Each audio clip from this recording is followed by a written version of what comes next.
for sure. People I, with that.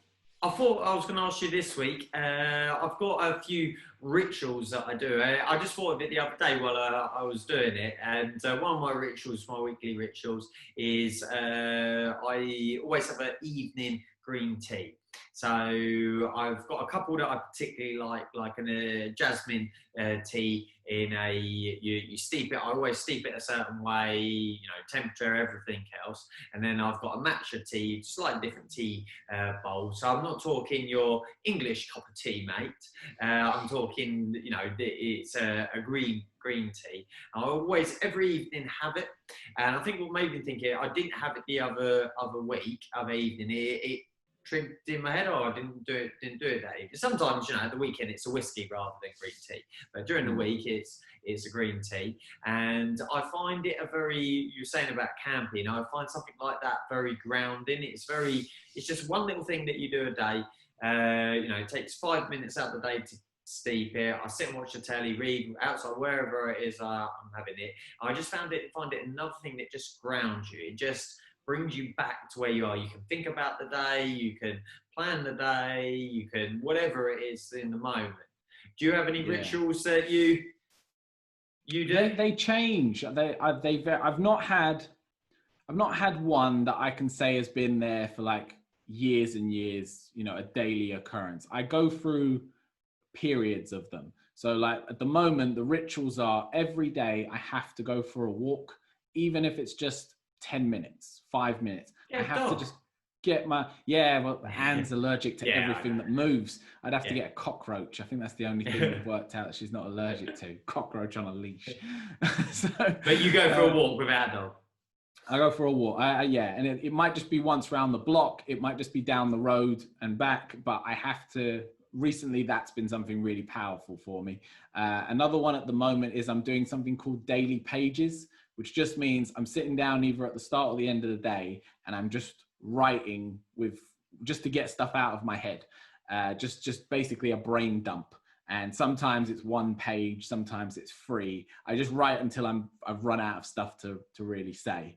It doesn't take long, but that's really helped me at the minute to get out of my head and get rid of that kind of, not negative head speech, but just that constant, like the chatter, the washing machine of just stuff coming round and going around. It puts it out, and then I can kind of get a bit of perspective on things. That's been a recent one. But yeah, I've not had anything as consistent. I know your T one is, I don't know how many years you could say you've been doing it. Yeah, a long time now. But yeah, I've not had anything that consistent with them. I've been to a couple of really nice restaurants, and one where they, on the menu they have green tea, and I'm so particular now with the way that I do it. It's like, oh yeah, you did that all right. And this is a really nice restaurant, and it's like, I think to anyone else it would be like, wow, green tea, and they did it, and it was a class, and it was it, and it's like, okay, I would do it this way. You're oversteeped it. This is how I feel about steaks. Like I pride myself on cooking a mean steak. And then I'll go to a nice steakhouse and I'm still like, yeah, it was good. It was nice, but I could do it better. I'm glad you mentioned the writing the diary, because as I feel life is now coming a little bit more back on track after, this derailment, I haven't actually been on my diary. Well, it's not a diary, it's just a moleskin book that I just write in. Things. I haven't been on a journal. Yes, that's the word, journal. So I'm going to pick, once we finish this call, I'm going to pick that up, and I'm going to evenings start to journal again. I think that's an important thing. I didn't actually know that you did it. Journaling in general. I didn't know that was a thing. Yeah, I've always found it something I come back to and go off of from time to time. But I just feel when I need it. There's certain times and areas of life where I'm like, I need a place to put all of this, and then other times you've got your foot on the gas and you're good to go, and it's not a necessary tool, but yeah, it's been a powerful ally in a lot of situations for me.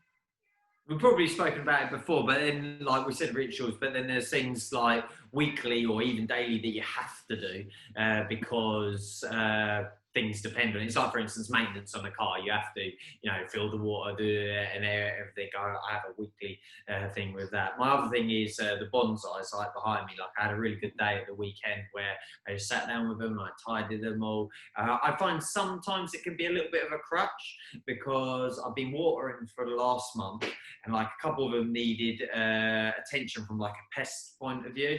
They had like a fungi on the leaf and that. And every time you go to water them, like I'm doing this late at night, it's not the time to work on them. And it's like, it becomes a little bit of I want to sort that, and that goes on for a few weeks. But then when you get it done, it's like, it's nice again. So I'll put the camper and like the bonsais into bracket like that. It's not a daily thing, but it's another sort of ritual. What about you? Do you see something as more of a, like you said, you don't always write, but occasionally you do? I've got a bunch of those things where they come and go. Like music is a big one for me. I'm always listening to music, but I play music as well. So I have, in particular, guitar. And it used to be when I was at school, because I actually ended up studying it, it was every day, we're talking 3 to 5 hours a day playing. And now it's like maybe half an hour a week, maybe once a week I'll sit down and play. But again, I don't like plan it or put it in the diary or, get it ready. The day comes and I'm like, I want to play guitar. And I find some time, I sit down, I play, and then it kind of satisfies whatever that need is within me. And then I've got a few bonsais, a few house plants. And like you said, I get what you mean about the kind of crutch of, you see one either needs attending to or repotting and something, and it's like, that it niggles at you because you know you've got to find some space and time to make that happen. But the music's a big one for me. I know you're a big music fan in terms of listening to music. That's always been around for me. Likewise. CC is extreme on that, to almost a point of, that's my eldest daughter, almost to a point of obsession. Like, as we get in the car, can you turn it on? Turn the radio on. It's like, she can't sing. It's just typical teenage. She can't function without music or something playing. That's a very interesting thing now, looking at our kids and my childhood in comparison. Like, I used to watch a lot of cartoons, I used to play games, I used to enjoy those sort of things, but the device world, that's a whole nother convo at another time. Yeah, it really is. That's the whole mobile thing, isn't it? Because the difference with us is, you wanted to play a game, you had to sit down and be plugged in, whereas now it's in your pocket, it goes wherever you go. And same for music, you have to go get your CD player. Now it's just in your hands. I think another metaphor, another analogy, you said about changing brakes. You've made yourself do that. I thought of this as an analogy this week, where it's really important to focus on braking, as in stopping every now and then. I think we run so fast all of the time, and we don't look at, like, I actually thought of it while I was changing the brakes on the camper. I thought, you know what, this has been well overdue.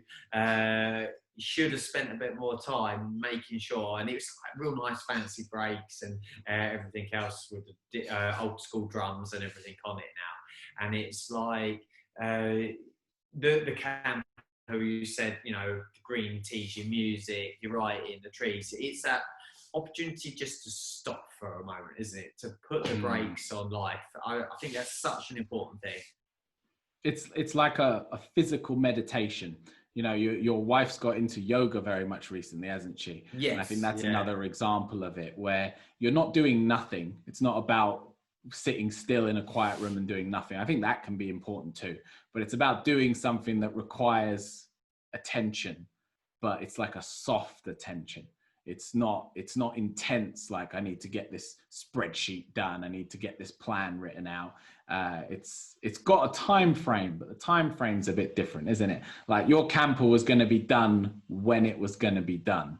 It wasn't due date Friday. You'd like to have it done by Friday, but if it wasn't ready by Friday, it wasn't ready. I think activities like that are really important to be mixed in amongst the stuff that, has to be done and has to get space. But putting the brakes on is a huge thing. Everything actually like that?